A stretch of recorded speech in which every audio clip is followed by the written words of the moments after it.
this lecture, we are going to learn about the analytical and aggregate functions in Python. Now, these functions have usage during exploratory data analysis, data mining, data cleaning, and data manipulation. So let us start with analytical functions in Python. We are going to learn about the Eval Function, Len Function, Factorial Function, and the Sort Function. Let us first understand what is Eval Function. The Eval Function in Python is a built-in function that evaluates and executes a string as a Python expression. It takes a string argument which represents a valid Python expression and returns the result of evaluating that expression. Let's take a simple example to understand the Eval Function. First of all, we will assign the value of 3 to the variable x. Variables are like containers that hold values. In this case, x is assigned the value 3. After that, we specify this expression using the value of x. The eval function in Python evaluates the given expression as a piece of code. In this case, the expression involves the variable x, so its value is substituted into the expression during evaluation. Now, let us substitute the value of x into the expression. X square means 3 square, which is equal to 9. 2 times x means 2 multiplied by 3, which is equal to 6. Minus 2 remains as it is. So, the evaluated expression becomes 9 plus 6 minus 2. Finally, the code will output the result of the evaluated expression, which is 13. So, in summary, this code assigns the value 3 to the variable x and then evaluates this expression using the assigned value of x, resulting in the output 13. Next, we have the Len function, which provides us the length of the given variable or data structure. We start by creating a list called numbers with multiple elements enclosed in square brackets. In this case, the list contains the numbers 4, 76, 2, 34, 12, and 9. Each element in the list is separated by a comma. The next line of code uses the len function to determine the length of the numbers list. The len function is a built-in Python function that returns the number of elements in a list. When we call len numbers, it calculates the length of the numbers list, which is the number of elements it contains. In this case, the numbers list has 6 elements. Finally, the result of len numbers is printed using the print function. When you run this code, it will output 6, meaning the length of the numbers list is 6, as there are 6 elements in the list. Then we have the factorial function. We can use the factorial function by importing the math module. Let's take an example. How can we find out the factorial of a number?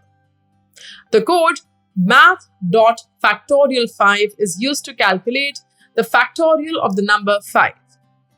Now, factorial is a mathematical operation that multiplies a given number by all positive integers less than it down to 1. It is denoted by an exclamation mark. For example, 5 exclamation mark is read as 5 factorial, and it is calculated as 5 into 4 into 3 into 2 into 1, which is equal to 120. In the code snippet, math.factorial function is called with the argument 5. This function is provided by the math module in Python, which is used for mathematical operations. By calling math.factorial 5, we are asking Python to calculate the factorial of 5 using the factorial function from the math module. When we execute this code, it will calculate the factorial of 5 and return the result, which is 120. So when you run the code math.factorial 5, it will output 120. Finally, we have the sort function. Let's take a quick example. We have a list named runs, which consists of 45, 10, 150, 76, 28, 90, 200. Then we simply have to call the sort function and specify the value of reverse as true to get the list in descending order. If you want to sort your list in the ascending order, we can specify the value of reverse to be false.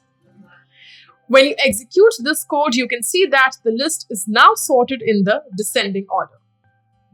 Well, I hope that you got a clear understanding about the analytical functions in Python. Now, let us understand the aggregate functions in Python. First of all, we have a list called list1. The list contains several numbers, 3, 5, 7, 9, 2, 1, and 1. Lists are used to store multiple values in Python and are enclosed in square brackets. The max function is used to find the maximum value in the list1. It takes the list as an argument and returns the highest value present in the list. The minimum function is used to find the minimum value in the list1. It takes the list as an argument and returns the lowest value present in the list. The sum function is used to find the sum of all the values in the list1. It takes the list as an argument and returns the total sum of all the numbers in the list. Finally, the print function is used to display the results on the screen. Each print statement is used to output the value returned by the respective function. When you run this code, it will output this. Max list1 will output 9 because 9 is the highest value in the list. Min list1 will output 1 because 1 is the lowest value in the list. Sum list1 will output 28 since the sum of all the numbers in the list is 28. So this example shows how you can use built-in Python functions to find the maximum, minimum, and sum of values in a list. Next, we have the mean, median, and mode aggregate functions from the statistics module. For that, we will have to import the statistics module. And then we will use the same list created before to find the mean, median, and mode.